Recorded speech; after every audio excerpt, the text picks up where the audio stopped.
논설위원 주요한, 경향 폐간 부른 여적 필화 당사자, 시인 언론인 정치인 족적 심진용. 주요한은 1900년 평양에서 목사인 아버지의 8남매 중 맏아들로 태어났다. 소설가 주요섭이 그의 동생이다. 주요한은 일본에서 중 고등학교를 나와 1925년 중국 상하이, 상해, 후장대를 졸업했다. 수필가 피천득도 주요한의 주선으로 같은 대학을 나왔다. 그가 1919년 발표한 불로리는 한국 최초의 근대적 자유시로 알려져 있지만 김억의 봄은 간다, 1918, 나 한용운의 심, 1918, 이 먼저라는 견해도 있다. 주요한은 언론인이자 정치인이기도 했다. 1959년 여적 필화 사건의 당시 그는 민의원이었다. 이듬해 이승만 정권이 무너지고 5월 열린 민의원 선거에 출마해 재선됐고 장면에 제2공화국 정권에 입각해 부흥부 장관과 상공부 장관을 역임했다.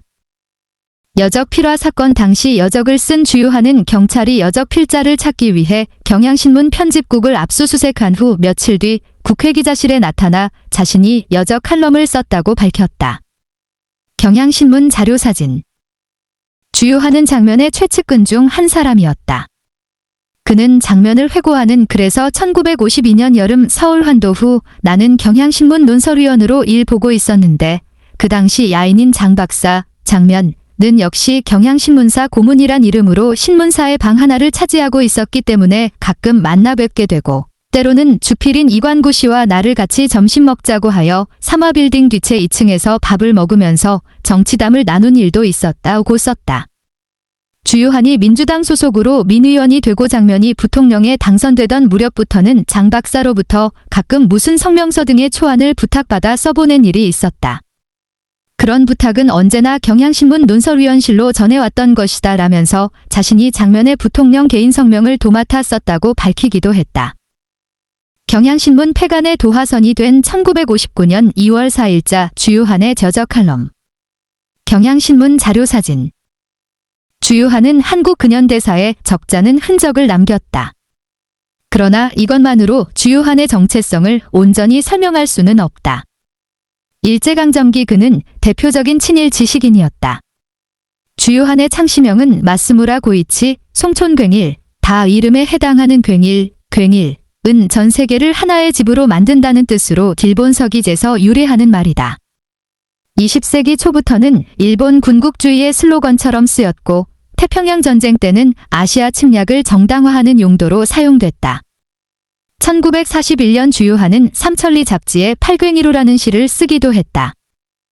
한때 임시정부 기관지 편집을 맡기도 했던 주요한은 1937년 수양동의회 사건으로 변절했고 이후 그의 친일 활동은 눈부셨다. 태평양 전쟁 발발 이듬해인 1942년 주요한은 반도에 2,400만은 혼연일체가 되어 대동아 해방성전에 용사되기를 맹서하고 있다고 썼다. 1943년에는 매일 신보사가 주최한 반도 개병과 현상 모집에서 심사위원을 맡아 부리는 제국 군인 등을 당선작으로 선발했다. 광복을 불과 3개월 앞둔 1945년 5월에도 그는 전 국민이 육탄으로라는 글을 발표해 일제가 조선에서 조직하려 했던 국민의용대를 선전했다. 개간 실천문학은 2002년 친일문학 작품 명단을 정리 발표했는데 주요한의 글은 모두 43편으로 이광수에 이어 두 번째로 많았다. 일제강점기 대표적 친일 활동 장면 최측근으로 장관 역임. 시인 주요한 1900에서 1979은 일제강점기와 해방 직후 한국의 많은 문인들이 그랬듯 언론인 역할을 겸했다. 1920년대 동아일보와 조선일보에서 편집국장과 논설위원을 맡았고 해방 후 1950년대에는 경향신문에서 논설위원으로 글을 썼다. 1959년 그가 쓴 원고지 5장 분량의 짤막한 글 한 편은 제1공화국 최대 언론 탄압으로 꼽히는 경향신문 폐간의 도화선 역할을 했다. 그해 2월 4일자 경향신문에 실린 여적 칼럼이 문제였다. 칼럼이 나가고 2개월 뒤인 4월 30일 이승만의 자유당 정권은 여적 등 기사 5건을 문제 삼아 경향신문을 폐간 조치했다. 이른바 여적 필화 사건이다. 주요한이 해운업에 종사하던 시절 부인 최선복 씨와 함께 다정한 한때를 보내고 있다. 비아어 경향신문 자료사진. 경향신문이 폐관령에 대해 행정처분 취소 가처분 신청을 내 승소하자 정부는 무기발행정지 행정처분으로 응수했다. 1960년 사질 구혁명으로 이승만 정권이 무너지고 같은 해 4월 27일 온전한 복관이 이뤄지기까지 경향신문은 꼬박 361일을 기다려야 했다. 문제는 그처럼 투표자가 자유로이 자기 의사를 행사할 수 있는가에 달렸다. 인민이 성숙되지 못하고 또 그 미성숙 사태를 이용하여 가장된 다수가 출현된다면 그것은 두말 없이 폭정이라고 할 수밖에 없는 것이니 가장된 다수의 폭정은 실상인즉 틀림없는 소수의 폭정이라고 단정할 것이 아닌가. 한국의 현실을 논하자면 다수결의 원칙이 관용가량 설득에 기초한다는 정치학적 논리가 문제가 아닌 것이요. 선거가 올바로 되느냐 못 되느냐의 원시적 요건부터 따져야 할 것이다. 2월 4일자 여적 칼럼 일부. 여적이 나간 날 서울시경 사찰과 형사 2명이 경향신문사로 와 편집국장을 연행해 8시간 동안 신문했다. 다음 날에는 아예 압수수색 영장을 발부받은 경찰이 편집국을 이 잡듯 뒤졌다. 여적의 필자가 누구인지 알아내기 위해서였다. 주요하는 며칠 후 국회 기자실에 나타나 자신이 여적 칼럼을 썼다고 밝혔다. 주요한 스스로 밝힐 때까지 경찰은 끝내 필자를 찾지 못했다. 당시 편집국에 있던 그 누구도 필자를 대지 않았다. 여적 칼럼 원고는 사진부 암실에 감춰놓고 내주지 않았다. 논설위원 중 한 사람으로 당시 난리통을 목격했던 이학영 전 홍익대 총장은 훗날 나는 그때 신문사 사람들의 깊은 동료애와 직업윤리에 감탄했다고 회고했다. 주요하는 여적 칼럼이 나가고 5일 만인 2월 9일 내란죄 등으로 입건됐다. 같은 달 27일에는 경향신문 발행인 한창우 사장과 함께 불구속 기소됐다. 경향신문에 대해서는 미군 정령 제88호를 근거로 사마 폐간 조치를 내렸다. 주요한이 쓴 여적 칼럼은 경향신문이 그해 2월 2일부터 석간지면에 연재하던 미국 노트르담대 정치학 교수 페르디난드 허맨스의 글 다수결의 원칙과 윤리에 대한 단평이었다. 허맨스는 그의 글에서 다수결의 전제 조건으로 인민이 성숙되어 있어서 스스로 행동할 수 있다는 것을 들었다. 주요한은 여기에 공정선거가 시행되지 못한다면 폭력혁명도 있을 수 있으니 한국의 현실을 이러한 견지에서 관찰해야 한다고 지적했다. 당장 직전 해인 1958년 열린 제4대 총선만 해도 이 후보 등록, 선거운동, 투개표 등 전반적인 선거 과정이 부정으로 얼룩졌으니 이런 일이 반복돼서는 안 된다는 일종의 경고였다. 그러나 당국은 주요한의 글을 혁명에 의할지라도 진정한 다수의 의사가 반영되어야 한다고 역설함으로써 폭력을 선동하였다고 견강부회하고 헌법에 규정한 선거제도를 부정하는 동시에 폭동을 선동하였다는 죄목을 뒤집어 씌웠다. 당초 경향신문과 이승만 정권의 관계는 나쁘지 않았다.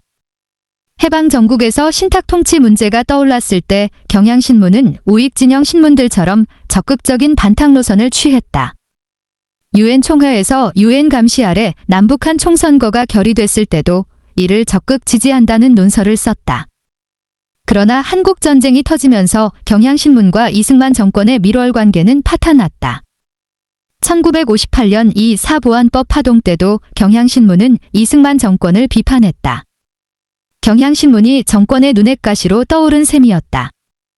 이승만 정권은 1960년정 부통령 선거를 한 해 앞두고 준비 작업에 몰두하기 시작했고 언론 통제도 점점 강화돼 갔다. 여적 필화 사건은 경향신문과 정부의 악화된 관계, 선거 승리를 위한 정권의 언론 통제 등이 맞물린 결과였다. 경향신문 폐간 조치 이후 국내외에서 비난이 쏟아졌다. 감사원장을 지낸 한승원 변호사가 지난해 경향신문에 연재한 의혹과 진실재판으로 본 현대사를 보면 폐간 조치 직후 한국신문편집인협회 등 언론단체와 대한변호사협회 등 사회단체가 항의 성명을 냈고 국회에서도 폐간을 주도한 공보실장에 대한 파면 결의안이 나왔다. 주한 미국 대사도 군정법령 제88호는 1946년 당시 한국 치안을 위협하던 공산주의자들의 파괴선전을 막으려는 것이었으며 언론에 대한 탄압이 언론의 과오를 바로잡는 방책은 되지 못한다며 정부 조치를 비난했다. AP통신은 5월 17일 서울발로 집원 폐간 조치는 내년 1960년 선거에서 이승만 대통령이 이끄는 자유당이 승리하기 위해 취해졌으며 자유당은 언론의 비판을 침묵시키는 등 가혹한 수단만이 선거 승리의 길이라고 믿고 있다고 보도했다. 주요한도 가만히 있지 않았다. 그는 자신이 창간의 발행인과 편집인을 맡고 있던 월간지 새벽으로 이승만과 자유당을 강력하게 비판했다. 나의 붓을 꺾을 자 누구냐? 정간 중인 경향신문 주필의 항변, 이관구 당시 경향신문 주필, 경향신문 사건의 판결 비판, 기항령 당시 경향신문 논설위원, 언론, 자유는 쟁취해야 하는 것, 홍종인 당시 조선일보 주필 등의 글이 1959년 새벽 11월호에 실렸다. 여적 필화 사건 이후 불과 1년 만에 사제9 혁명으로 이승만 정권은 무너졌다. 주요한은 경향신문 복간 판결 12주년을 맞아 1972년 경향신문 사보기고문에 이렇게 썼다. 여적 사건이 예언처럼 됐다는 것이 당시의 항설이었다고 기억된다. 그것을 쓰는 순간에는 예언이 아니라 경고로 자인했던 것이다. 국민의 다수의사가 선거로 결정될 수 없을 때에는 폭력이 또 하나의 다수의사 결정 방법이라고 경고 삼아 쓴 것인데 이후 1년 만에 사제9 학생뻘기로 자유당 정권이 무너지고 말았으니 일종의 폭력으로 국민의 의사가 결정됐다고 볼 수 있던 것이다.